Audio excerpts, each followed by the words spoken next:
राधे राधे भक्ति।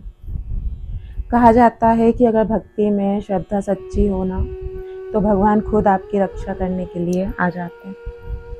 आज मैं लेकर आई हूँ एक ऐसी ही कथा, एक ऐसे राजभक्त की जिनकी भक्ति के कारण भगवान विष्णु भी बन गए थे। ये कथा है राजा अम्बरीश की। दोस्तों, मैं हूँ रश्मि और आपके लिए लेकर आई हूँ एक नई कथा।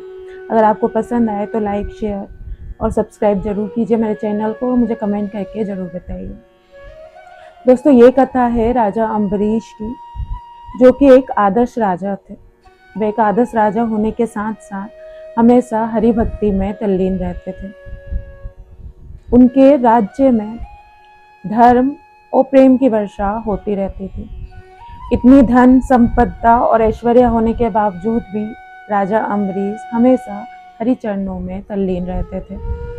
उनका एक नियम भी था कि वो हमेशा एकादशी का व्रत करते थे और एकादशी का जो व्रत रहता है उसका वो पारण द्वादशी के दिन एक ही मुहूर्त पर कर लेते थे।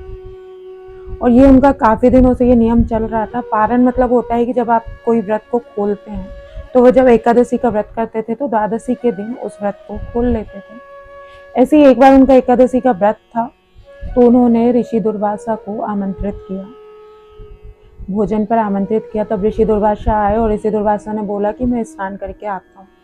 उनको स्नान करके आने में काफी टाइम लग गया। अब यहाँ पर राजा अम्बरीश का जो है वो द्वादशी पे पारण करने का मुहूर्त हो गया। अब उन्हें समझ में नहीं आ रहा था, उनके सामने एक धर्म संकट पड़ गया था कि अगर वो भोजन करते हैं तो अतिथि का अपमान होता है और अगर वो कुछ नहीं खाते हैं तो उनका जो एकादशी का उपवास है उसका नियम भंग हो जाएगा। तब उन्होंने संतों और शास्त्रों की सलाह पर तुलसी जल ग्रहण कर लिया, जिससे कि उनका पारण भी हो गया और ऋषि दुर्वासा का अपमान भी नहीं हुआ। लेकिन जब ऋषि दुर्वासा लौट कर आए तो उन्हें ये बात बहुत बुरी लगी। उन्होंने एक भयंकर राक्षस को उत्पन्न कर दिया और उससे बोला कि जाओ इस राजा अम्बरीश का वध कर दो। ये देखकर भगवान विष्णु को बहुत क्रोध आया। उन्होंने अपना सुदर्शन चक्र भेजा, जिसने उस राक्षस का वध कर दिया। और उसके बाद वो ऋषि दुर्वासा के पीछे आने लगा। ऋषि दुर्वासा भागने लगे और जाकर पहले शिवलोक में गए, ब्रह्मलोक में गए, पर सभी ने बोल दिया कि सुदर्शन चक्र है और वो सिर्फ भगवान विष्णु की बात सुनता है। तब वे वैकुंठ धाम में गए और जाकर विष्णु भगवान से प्रार्थना की। तब विष्णु भगवान ने बोला कि मैं तो अपने भक्त का सेवक हूँ, मैं इसमें कुछ भी नहीं कर सकता हूँ।